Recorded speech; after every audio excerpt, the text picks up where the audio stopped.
سلام دوستان عزیز، با یه ویدیو جدید خدمت شما هستیم. در این ویدیو میخوام به شما آموزش بدم که چگونه پینگتون رو به زیر 100 بیارید.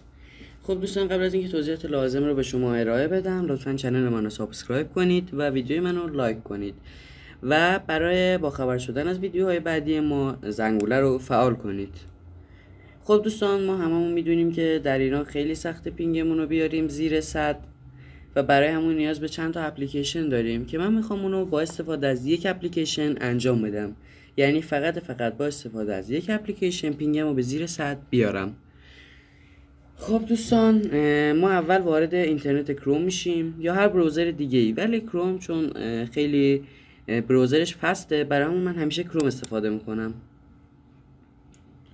خب دوستان، در قسمت بالا مایکت را سرچ میکنیم. اولین گزینه آورده که اپلیکیشن مایکت برای اندروید. ما حالا اندروید باشید این انتخاب میکنید، iOS باشید iOS رو انتخاب میکنید و هرچی.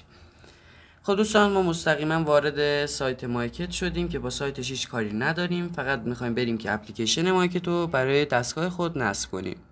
خب دوستان، اینجا که علامت زدم دانلود مایکت، یعنی شما میتونید با کلیک روی اون اپلیکیشن مایکت رو برای دستگاهتان نصب کنید.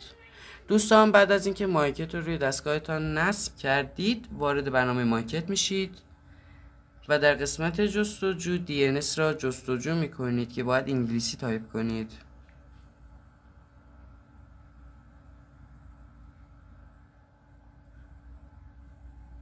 اینترنت من یکم ضعیفه.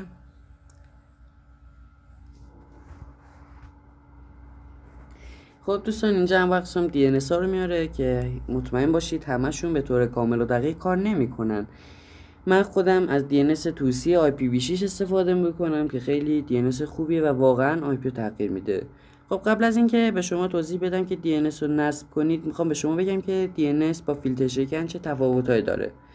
DNS فقط و فقط برای گیمینگ ساخته شده و سرور رو تغییر نمیده. IP اینترنت یا سرور شما رو تغییر میده، خود سرور رو نه، فقط IP سرور شما رو تغییر میده و این باعث میشه که در بازی لگ پیدا نکنید. و اینم بگم که DNS مانند فیلتر شکن نیست. یعنی مثلا شما که به یوتیوب بدون فیلتر شکن نمیتونید وارد شید، با DNS هم نمیتونید وارد شید. DNS فقط واسه گیمینگه.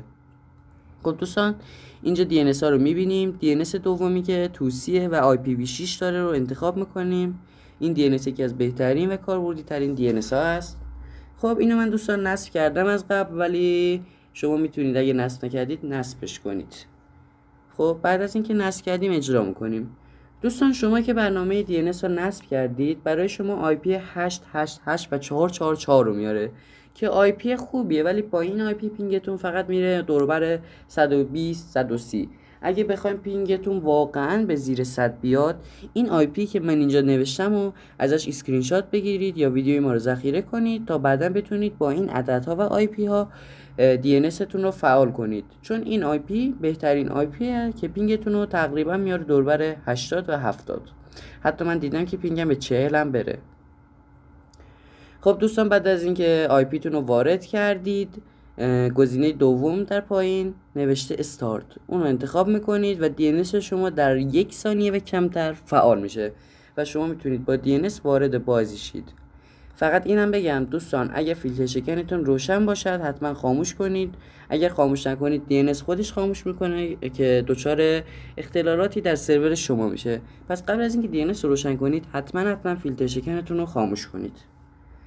بعد از اینکه DNS رو روشن کردید، شما وارد بازی میشید و همون اول بازی میبینید که چقدر سریع وارد بازی شدید و چه پینگ خوبی دارید. دوستان، ممنونم که ویدیوی ما رو تماشا کردید و انتخاب کردید.